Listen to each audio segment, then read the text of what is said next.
Hello guys, welcome to our channel. ఈ class topic వచ్చేసి blouse cutting and stitching అండి. ఆది బ్లౌజ్ నుంచి మెజర్మెంట్స్ తీసుకొని బ్లౌజ్ కటింగ్ అండ్ స్టిచ్చింగ్ ఎలా చేయడం ఈ క్లాస్ లో చూద్దాం. Okay, let's start our class. First వచ్చేసి మనం బ్యాక్ సైడ్ మెజర్మెంట్స్ తీసుకోవాలి. ఇందుకోసం మనం బ్యాక్ పార్ట్ ను ఇలాగా ఫోల్డ్ చేసుకోవాలి. ఇలా బ్యాక్ పార్ట్ ను నీట్ గా ఫోల్డ్ చేసుకొని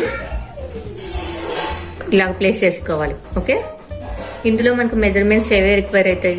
ఫస్ట్ హైట్, బ్లౌజ్ యొక్క హైట్ 12.75 ఉంది. మళ్ళీ నెక్ విడ్త్ కరెక్ట్ తీసుకోవాలండి. Neck width 2 inches. తర్వాత షోల్డర్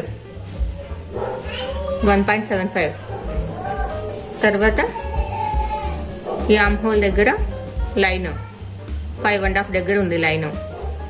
తర్వాత ఆర్మ్ హోల్ రౌండ్ తీసుకోవాలి 7.5. తర్వాత నెక్ విడ్త్ ఎంత ఉంది? 7.75. ఓకే, ఇక్కడ చెస్ట్ రౌండ్ తీసుకోవాలి. ఎంత ఉంది? 7.75 ఉంది. ఇప్పుడు వేస్ట్ రౌండ్ దగ్గర ఎంత ఉందో చెక్ చేసుకోవాలి. నీట్గా కరెక్ట్గా తీసుకోవాలండి మెజర్మెంట్స్ 6.5. తర్వాత వేస్ట్ డాట్ ఎక్కడుందో తీసుకోవాలి. 3 ఇంచెస్ దగ్గర ఉంది. తర్వాత వేస్ట్ డాట్ హైట్ 4 ఇంచెస్. ఇలాగా బ్యాక్ పార్ట్ తీసుకోవాలి. ఓకే,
ఇప్పుడు ఫ్రంట్ పార్ట్ లో ఏ మెజర్మెంట్స్ రిక్వైర్ అవుతాయో చూద్దాం.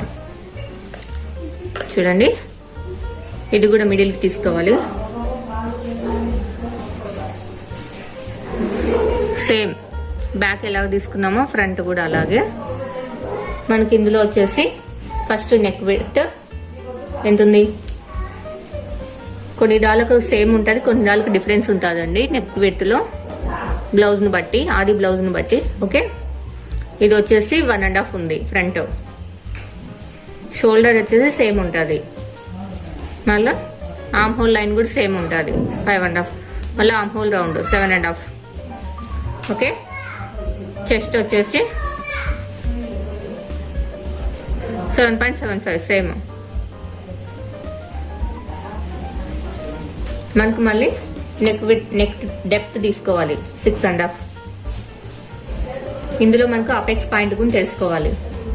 ఇలాగ ప్లేస్ చేసుకొని చెక్ చేసుకోవాలి. 8.25 inches apex length. Okay, next వచ్చేసి బెల్ట్ హైట్ 2.5. సైడ్కి వచ్చేసి 2 ఇంచెస్.